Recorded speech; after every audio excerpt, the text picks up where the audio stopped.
Salamah, anaknya pernah ikut bersama Nabi SAW satu rumah. Karena ibunya janda nikah sama Nabi, jadi anaknya pun dari suami pertama dibawa ke rumah Nabi SAW. Kalau pernah dengar hadis yang Nabi pernah makan bersama anak kecil, lalu Nabi mengatakan, ya gulam, samillah, hai anak kecil, bacalah bismillah, ya, wakul biyaminik, makan dengan tangan kananmu, wakul mimman yalik, makan di hadap. Itu adalah anak dari Ummu Salamah yang sedang makan bersama Nabi SAW. Jadi anak sambungnya Nabi gitu. Nah pada saat itu Ummu Salamah berkata, ya Rasulullah, dengan beliau sedikit malu, mengatakan, ya Rasulullah, kira-kira kalau seorang wanita menikah dengan dua orang laki-laki, nanti di surga bersama siapa dia? Dia sungkan untuk mengatakan, nanti saya di surga sama anda atau sama Abu Salamah. Karena ada suami pertamanya. Kayak tidak kurang sopan kalau mengatakan pada Nabi, Abu Salamah disebutin, karena ini sudah mantan atau sudah meninggal suami beliau. Maka kata Nabi SAW, wahai Ummu Salamah, dia akan bersama dengan suami yang paling baik akhlaknya. Ini tentu Nabi SAW, gitu kan? Berarti nggak usah khawatir. Di akhirat teman-teman, jangan antum bawa perasaan dunia ke akhirat ya. Misal nanti di surga ini ketemu mantan suami sama mantan istri. Ini pernah cekcok di dunia, cerai. Sekarang dua-duanya soleh dan soleha masuk surga. Nanti di sana mereka bilang, ya itu mantan saya. Gak ada. Sudah gak ada perasaan itu. Allah mengatakan dalam Al-Quran, wa nazza'na ya, min qulubihim atau fi qulubihim gillan. Ya. Atau maaf, ayatnya saya khawatir keliru sedikit di sini. Saya tiba-tiba terlupa jumlah totalnya. Tapi yang jelas Allah mengatakan, dan kami keluarkan semua ya masalah-masalah dari hati mereka ahli surga itu, dibersihkan semua. Jadi nggak ada lagi.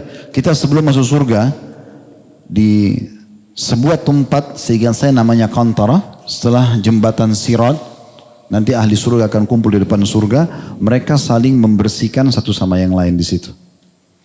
Apapun masalah sudah selesai semua. Orang masuk surga tidak ada lagi pikiran dia dan perasaan dia seperti di dunia. Ini pernah memukul yang ini pernah membunuh yang ini. Bahkan Nabi SAW pernah bilang apa? Allah tersenyum dengan dua orang yang saling bunuh-membunuh dan dua-duanya masuk surga. Kata para sahabat, ya Rasulullah, bagaimana bisa ini? Kata Nabi SAW, bertemu seorang muslim sama seorang kafir di kancah peperangan. Terbunuhlah si muslim ini, mati syahid dia.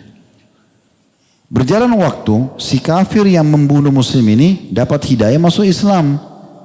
Dia pun ikut berperang, dia juga dibunuh orang kafir yang lain. Maka muslim yang pertama dibunuh dengan orang kafir, yang kafir ini akhirnya juga masuk Islam dan meninggal mati syahid, sama-sama masuk surga. Ini nggak ada lagi nanti di surga, kamu dulu yang bunuh saya ya. Nggak ada. Sudah berbeda. Jadi kondisinya tidak seperti yang kita bayangkan di dunia. Hati orang itu sudah suci, bersih semua di sana. Nggak ada lagi rasa iri, rasa marah, nggak ada lagi. Jadi walaupun nanti orang yang sedang bertanya ini, ya semoga insya Allah bersama dengan suaminya dan semoga panjang umur langgeng rumah tangganya ya. Amin. Ini kan kalau suaminya meninggal lebih dulu ya. Maka kalaupun dia bersama suaminya itu baik. Kalau Allah setelah suaminya pun meninggal beri dia laki-laki lebih baik dan dia di surga, tidak akan ada perasaan yang sekarang dirasakan itu. Nanti merasa gimana sih kalau bukan sama suami saya, kecuali suami kita Rasulullah kan gitu. Itu lain gitu kan. Makanya Allah Subhanahu wa taala mengharamkan siapapun orang beriman untuk menikahi istri-istri Nabi. Ya. Waktu Nabi SAW meninggal, Aisyah itu masih sangat muda. 18 tahun, 19 tahun masih muda. Tapi tetap dipanggil sebagai Ummul Mukminin, ibunya orang beriman, dan tidak boleh dinikahi oleh siapapun. Beda dengan istri sahabat gitu kan. Karena memang mereka akan bersama dengan Nabi SAW di akhirat sana selama tidak bercerai. Nah itu memang berbeda kondisi dan keadaannya. Ya. Pertanyaan berikutnya Ustaz. Pertanyaannya dari seorang